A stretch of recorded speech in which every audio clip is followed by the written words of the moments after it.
तुम्हारी बहन ने सर उखाड़ कर चलना सीख लिया, अब सर उठा कर चलेगी। कहते गए 10,000 रुपया भर दो, वरना बिजली पानी सब काट देंगे। तो ये तुम्हारी चाल थी और आप इसमें शरीक थे? देखिए, इसके पास एक ही गवाह है और वो मैं हूँ। जब तक मुझे माफी नहीं मिलेगी, जब तक मेरे गुनाह नहीं बख्शे जाएंगे, न मुझे चैन मिलेगा, न मैं आने से रुकूंगा। लगता है शमा बेगम के कोर्ट के डिसीजन को तुमने कुछ ज्यादा ही सीरियसली लिया। मेरी दोस्ती उन लोगों से नहीं, अपनी बेटी से।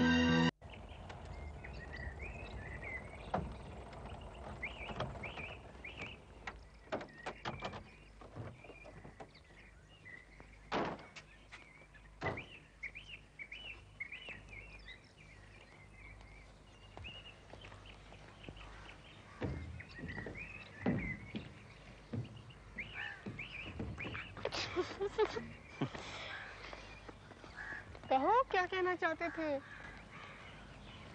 सबा, तुम्हें याद है वो लड़की जिसकी मैंने चप्पल कढ़वाई थी? मिल गई? Congratulations! कौन है वो? वही जिसे हमने तबाह कर दिया, मैंने और तुम्हारे अब्बू जी। What? जिसकी जायदाद हमने शिराज अली के बहन को दे दी, वही है शमा हशमत अली।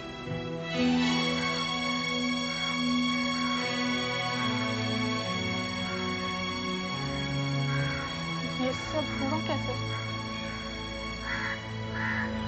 जब राजा साहब के बच्चा न हुआ तो उन्होंने उससे शादी की थी।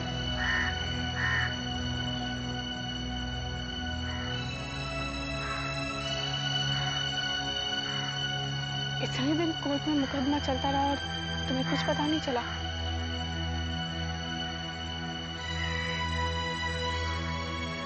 मुकदमे के आखिरी दिन पता चला जब जज फैसला सुना चुका था।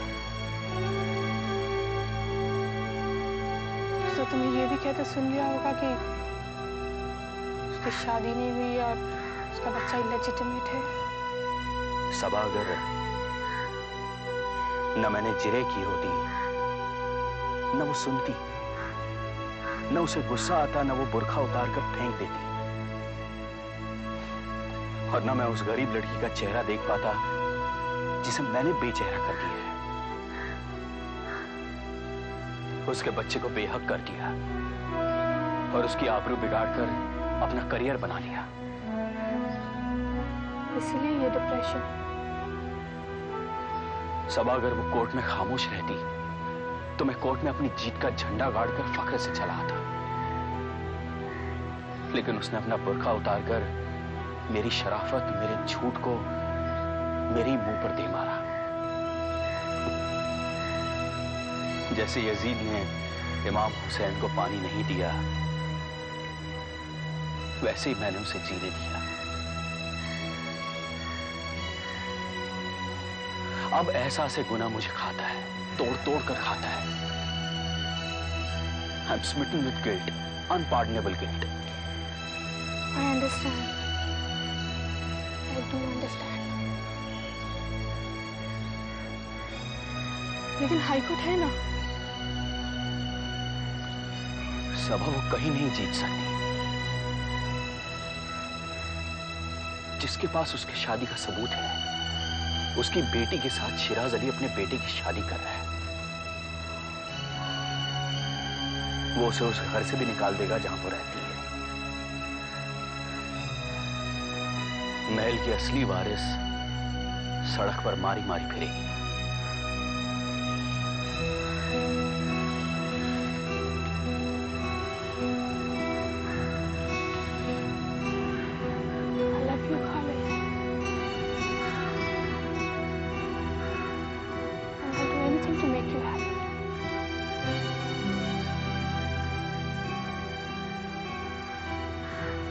मुझे बताओ, इस इम्पॉसिबल सिचुएशन का कोई हल है तो?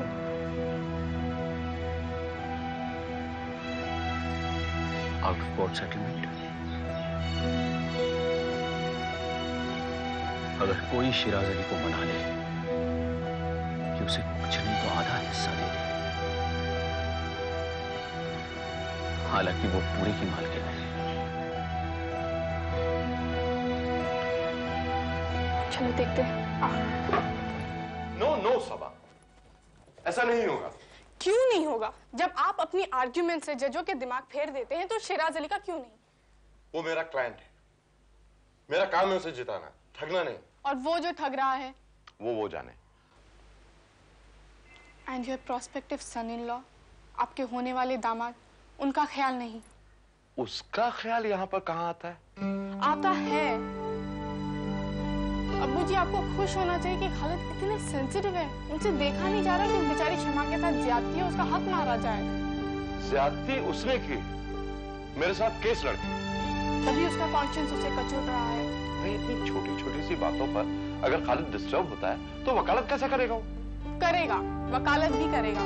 बस आप इस केस में उसकी मदद कर दीजिए प्लीज। मगर क्यों? अचानक शमा बेगम में उसका इतना इंटरेस्ट क्यों? वो मैं आपको नहीं बता सकती। ये खालिद की पर्सनल बात है जो उसने मुझे बताई है। अब तुम मुझे नहीं बता सकती। अब्बू जी, यंग लोगों की कुछ बातें होती है जो बड़ों को नहीं बताई जा सकती। आपने आज तक मुझे इतना खुश किया, थोड़ा खुश और कर दीजिए प्लीज। खालिद बहुत दुखी है और आप जानते हैं मैं उसे दुखी नहीं देख सकती। तो कितना हिस्सा दिलाना चाहती हो शमा बेगम को जिससे कि खालिद खुश हो जाए? बेचारी ब्याह कर महल में गई थी, वही दिला दीजिए। इम्पॉसिबल, शिराज अली कभी नहीं मानेगा। उसके फरिश्ते भी मानेंगे जब मेरे अब्बू जी कहेंगे। माय अब्बू जी इज ग्रेट।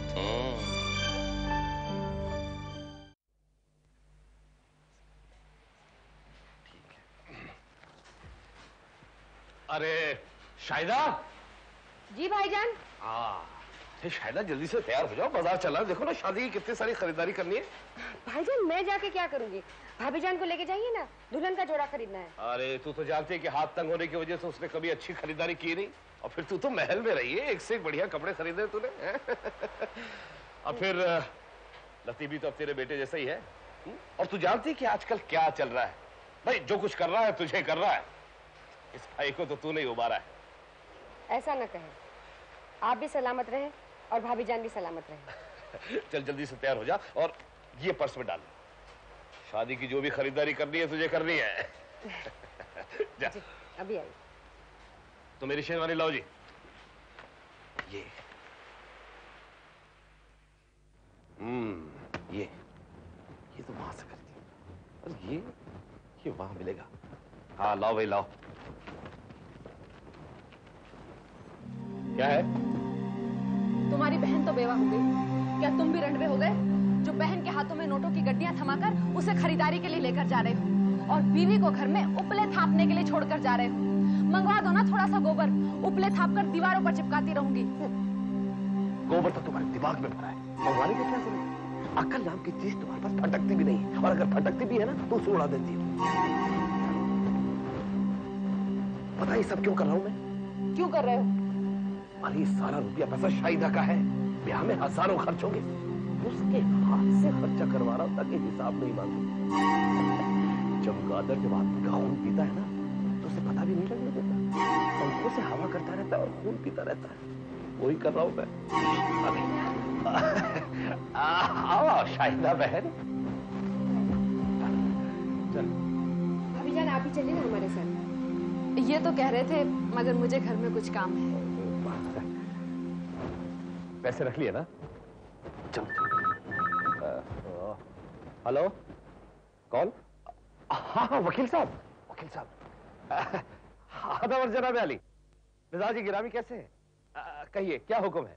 नहीं कुछ नहीं, जरा सी बात करनी थी आपके साथ। इस वक्त क्या कर रहे हैं आप? नहीं इस वक्त मैं तो कुछ नहीं कर रहा।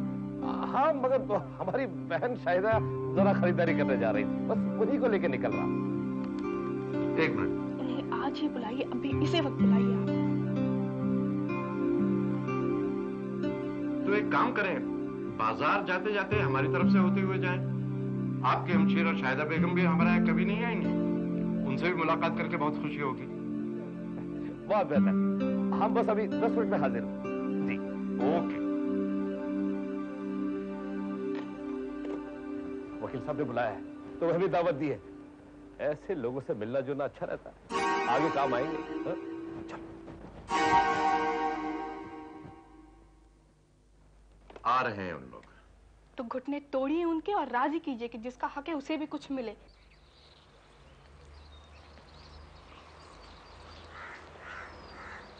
अमिता, यूनिवर्सिटी गए थे? मैंने अभी घर फोन किया था। हाँ गया था, बहुत देर इंतजार कराया लेकिन रजिस्ट्रार ही नहीं आया। लेकिन यूनिवर्सिटी ने रिजल्ट आउट कर दिया। हाँ इसलिए 2 ऑफिसेज में गया, उसमें से एक ऑफिस में क्या? वहाँ रिजल्ट मिल गया और जिस डिवीजन से वो पास होना चाहती थी उसी डिवीजन से वो पास हो चुकी।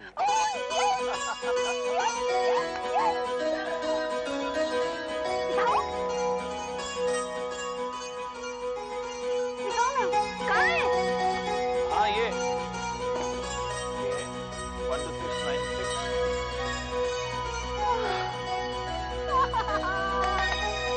I'm so glad, I'm so thrilled. 2 निकल गए, 1 बाकी। मतलब 2 रिजल्ट निकल गए, 1 बाकी। शमा बीए, कस्टम ऑफिसर और नरेंद्र अभी तक कुछ भी नहीं। हो जाओगे, तुम भी हो जाओगे। अच्छा चलो चलते हैं। कहाँ? अरे मुझे अभी तैयार होना है, कपड़े बदलने हैं, फिर शमा को मिलने जाना है, इसीलिए तो आई थी to give her the best surprise of her life। लेकिन कपड़े बदलने की जरूरत क्या है? तुम अच्छी खासी लग रही हो। हाँ यूनिफॉर्म पहनना है। चलो चलो ना।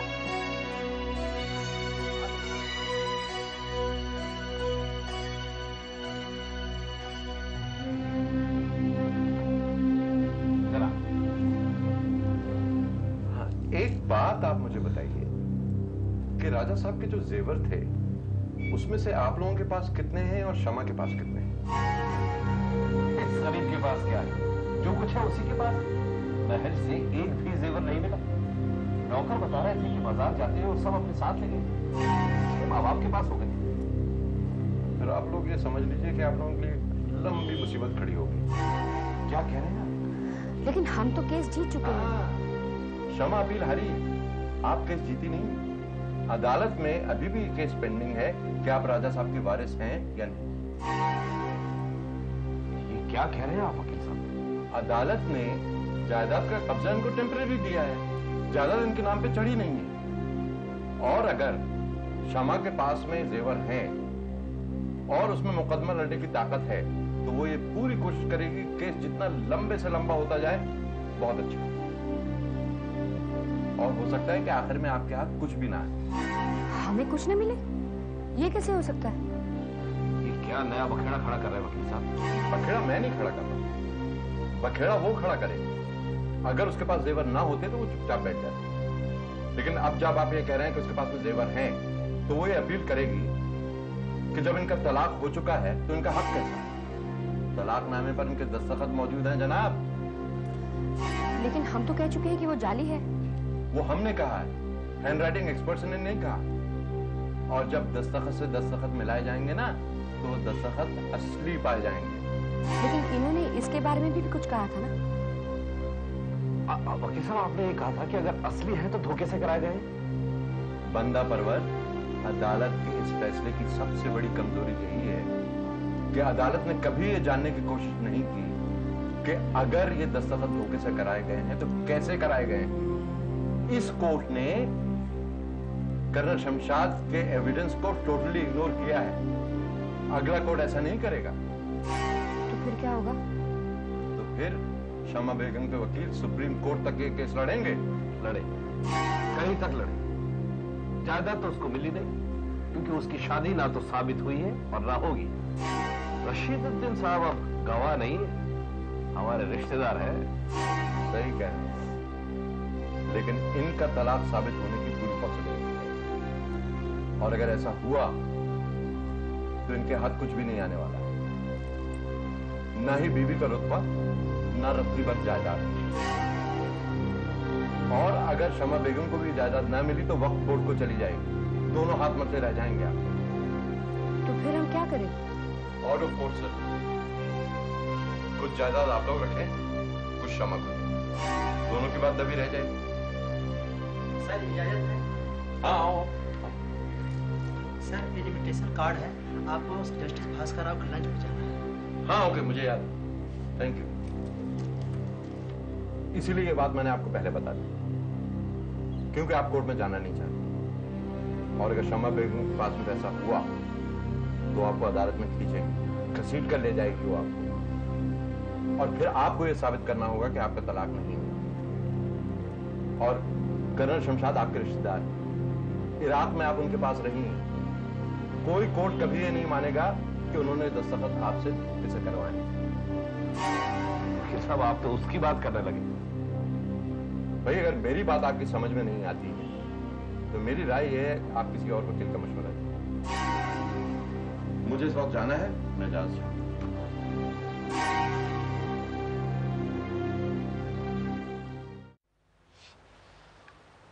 कहाँ रह गया वो? बैठ जाइए, चक्कर काटने से क्या होगा? लतीफ गया तो है वकीलों से बात करने। तुम समझते नहीं हो फहमीदा, ये वकीलों हड़काते हैं। जो कोई इनके चक्कर में पड़ जाता है उसे ना ये जीने देते हैं ना मरने। जिंदगी भर लट्टू की तरह घूमते हैं उनके इशारों पर। आ जाना चाहिए था उसे अब तक। शायद आ गया लतीफ। लतीफ इतना वक्त का लगाया तुमने? मैं 2 वकीलों के पास गया था। अच्छा। दोनों ने यही कहा कि सब्जवारी साहब जो भी कहते हैं सही कहते हैं। क्या? फूफी जान ने तलाकनामे पर दस्तखत करके बहुत बुरा किया। अगर हैंडराइटिंग एक्सपर्ट ने कह दिया कि दस्तखत असली हैं, तो फूफी जान का केस खत्म।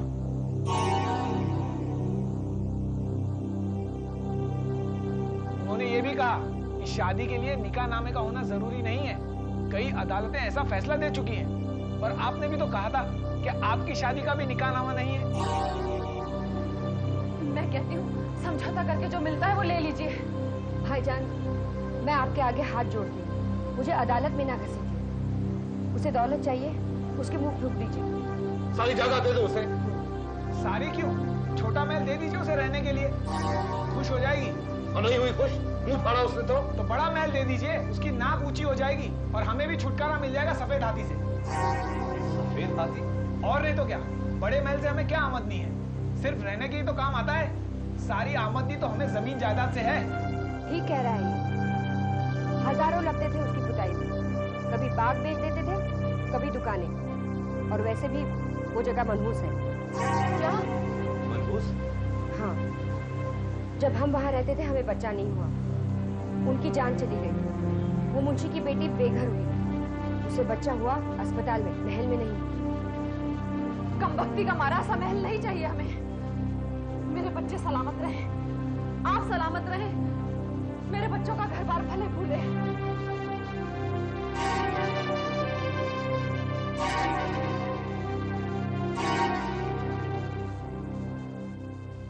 आपा, कल आपका नतीजा निकलने वाला है ना? नतीजा? कैसा नतीजा?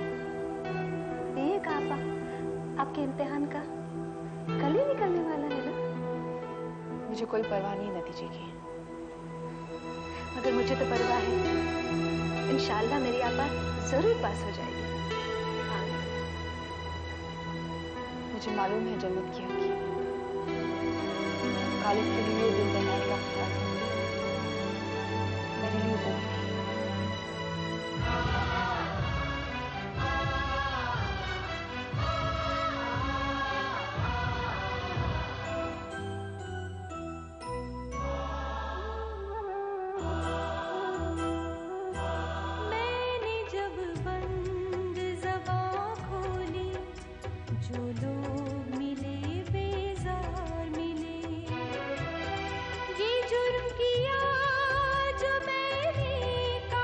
मुझको